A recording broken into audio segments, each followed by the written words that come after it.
അന്വേഷണ സംഘം ഒരു നിർണായക നീക്കം നടത്തിയിരിക്കുന്നു. സെബാസ്റ്റ്യന്റെ വീടിനുള്ളിലെ മുറി കുഴിച്ചുള്ള പരിശോധന അവിടെ നടക്കുകയാണ്. ഗോകുലുണ്ട് അവിടുന്ന് വിശദാംശങ്ങളുമായി. ഗോകുൽ, ഈ സമയം ഏത് രീതിയിലുള്ള പരിശോധനയാണ് നടക്കുന്നത്? ഗ്രാനൈറ്റ് ഉള്ള ഭാഗം മുഴുവനായി പൊളിച്ചുള്ള പരിശോധന അത് ഏത് ഘട്ടത്തിലാണ്?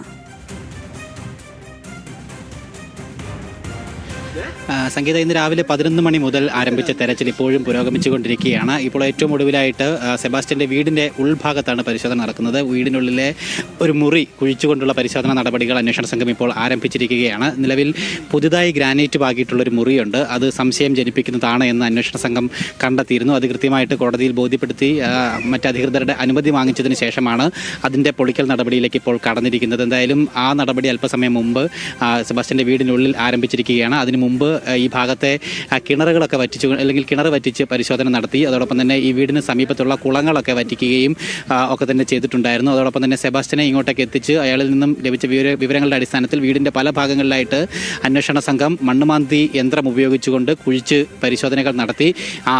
ഇത്തരത്തിൽ വീടിൻ്റെ കിഴക്ക് ഭാഗത്തായിട്ട് കുഴിച്ചിട്ടുള്ള ഒരു കുഴിയിൽ നിന്നും അസ്ഥി കഷ്ണങ്ങൾ വീണ്ടും കണ്ടെടുക്കാനായിട്ട് അന്വേഷണ സംഘത്തിന് സാധിച്ചിട്ടുണ്ട്. ഏകദേശം 6 വർഷത്തോളം പഴക്കം തോന്നിക്കുന്ന രീതിയിലുള്ള 20ഓളം അസ്ഥി കഷ്ണങ്ങളാണ് കണ്ടെടുക്കാനായിട്ട് സാധിച്ചത്. ഇവ ശാസ്ത്രീയ പരിശോധനയ്ക്ക് വേണ്ടി നിലവിൽ അന്വേഷണ സംഘം മാറ്റിയിരിക്കുകയാണ്. അതിൻ്റെ പരിശോധനാ ഫലം വന്നതിന് ശേഷം മാത്രമേ ഇത് ആരുടേതാണോ മനുഷ്യൻ്റേതാണോ എന്നുള്ള കാര്യങ്ങളിലൊക്കെ ഒരു സ്ഥിരീകരണം ഉണ്ടാവുകയുള്ളൂ. എന്തായാലും പ്രാഥമികമായിട്ടുള്ള നിരീക്ഷണത്തിൽ 6 വർഷത്തോളം പഴക്കമുള്ള അസ്ഥി കഷ്ണങ്ങളാണ് എന്നാണ് മനസ്സിലാക്കാനായിട്ട് സാധിക്കുന്നത്. അതിനുശേഷം വീടിന് സമീപത്തുള്ള ഒരു കുളം അത് ഇത്തരത്തിൽ വറ്റിച്ചപ്പോൾ ഈ കുളത്തിൽ നിന്നും സ്ത്രീയുടേതെന്ന് സംശയിക്കുന്ന വസ്ത്രഭാഗങ്ങൾ, സാരി പോലെ തോന്നിക്കുന്ന ചില വസ്ത്രഭാഗങ്ങൾ കൂടി കണ്ടെടുക്കാനായിട്ട് സാധിച്ചിട്ടുണ്ട്. എന്തായാലും അവയും തെളിവുകളായിട്ട് ശേഖരിച്ച് അന്വേഷണ സംഘം മാറ്റിയിട്ടുണ്ട്. അതും ശാസ്ത്രീയ പരിശോധനയ്ക്ക് വിധേയമാക്കും. അതിനുശേഷമാണ് കിണർ ഇപ്പോൾ വറ്റിച്ചത്. പക്ഷേ കിണറ്റിനുള്ളിൽ നിന്നും സംശയാസ്പദമായി ഒന്നും തന്നെ കണ്ടെത്താനായിട്ട് സാധിച്ചിരുന്നില്ല. ഇനി എന്തായാലും മുറിക്കുള്ളിൽ പരിശോധന നടത്തുകയാണ്. അവിടെ നിന്നും എന്തെങ്കിലും ഇത്തരത്തിൽ കണ്ടെത്താൻ സാധിക്കുമോ എന്നുള്ളൊരു കാര്യമാണ് അന്വേഷണ സംഘം പ്രധാനമായിട്ടും ശ്രദ്ധിക്കുന്നത്. ഇതുമായി ബന്ധപ്പെട്ടാണെന്ന് തോന്നുന്നു 2 ഇതര സംസ്ഥാന